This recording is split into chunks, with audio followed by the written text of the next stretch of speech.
Tonight, on a more serious note, with Mitt Romney. At a speech today at the Library of President George H.W. Bush, Romney channeled John F. Kennedy from 47 years ago and declared he would not be beholden to leaders of his faith.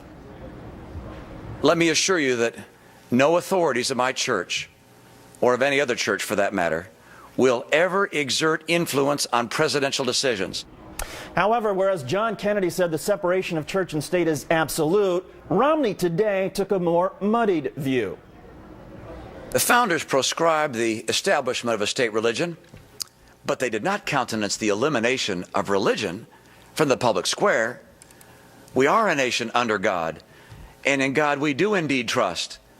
We should acknowledge the Creator, as did the founders, in ceremony and word. He should remain on our currency, in our pledge, in the teaching of our history, and during the holiday season, nativity scenes and menorahs should be welcome in our public places. Eugene Robinson is a columnist with the Washington Post and also an esteemed graduate of the University of Michigan. And Bill Press is a nationally syndicated radio talk show host and author of How the Republicans Stole Religion, Why the Religious Right is Wrong About Faith and Politics, and What We Can Do to Make It Right. Eugene, first to you, your reaction to Romney's speech today. I think I only heard him mention the word Mormon once. No, he didn't really dwell on that. You know, David, I've heard all these rave reviews of that speech, and I guess I heard a different speech. What I heard was Romney essentially trying to have it both ways and saying, you know, let me tell you all about my faith. Faith is desperately important, but don't ask me too many questions about it because it's a little different from your faith. This odd statement he made that freedom requires religion just as religion requires freedom. That's a very odd kind of spin to put on the U.S. Constitution and our tradition of separation of church and state. So I did not think it was a Kennedy-esque speech. I thought it was something quite different. And Bill, was it odd, and what's the impact, therefore, for Romney? Well, I hate to disappoint Gene with one more rave review for this speech. But look, this question of faith in politics is a difficult one. We've been struggling with it for 225 years. I wrote a book about it, I know. And I thought Romney hit pretty much all the right notes today. We should not have expected him to explain his Mormon faith. John F. Kennedy didn't talk about the virgin birth or about the forgiveness of sins or anything of the doctrine of Catholicism. Where I thought Mitt Romney really scored today is where he made it clear he's a person of faith, and he said, I thought his strongest line was, nobody should be elected because of their faith and nobody should be rejected because of their faith.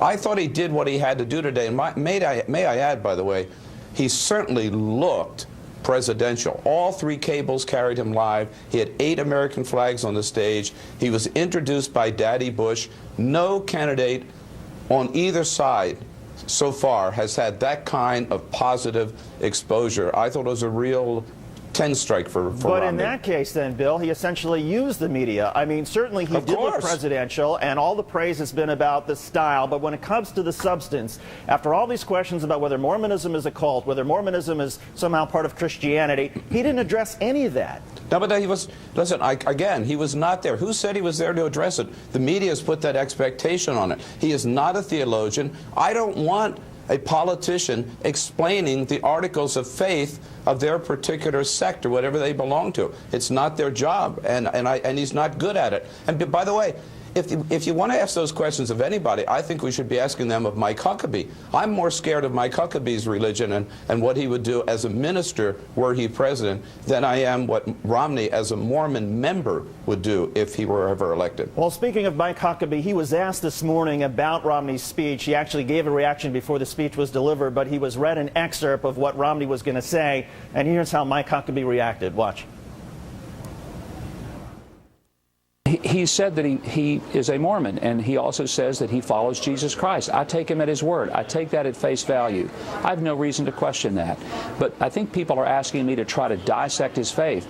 And quite frankly, not only am I not going to do that, I'm not qualified to do that.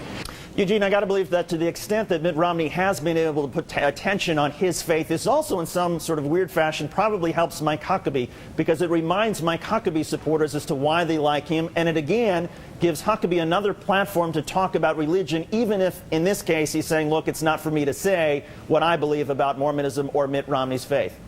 You know, it does David. This is one point on which I certainly agree with Bill. I think I'm more frightened of Mike Huckabee and what he would do as pastor-in-chief than of Mitt Romney.